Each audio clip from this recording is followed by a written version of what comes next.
জগদ্ধাত্রী পুজো মানেই চন্দননগরের পুজো, তাই আমরা সপ্তমীর দিনই চলে এসেছিলাম। আর আমরা এখন দাঁড়িয়ে আছি সার্কাস মাঠে পুজো মণ্ডপে।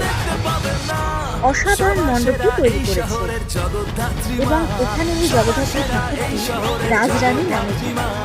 সবার সেরা এই শহরের জগদ্ধাত্রী মা, সবার সেরা এই শহরের জগদ্ধাত্রী মা। বলো জগদ্ধাত্রী মায় কি, বলো জগদ্ধাত্রী মায় কি।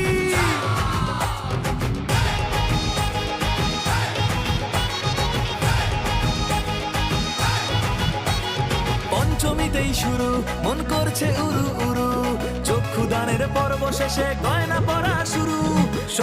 এরকম আরো ভিডিও দেখার জন্য আমাদের চ্যানেলটি সাবস্ক্রাইব করে পাশে থাকুন। তোমরা দেখে যাও সেলফি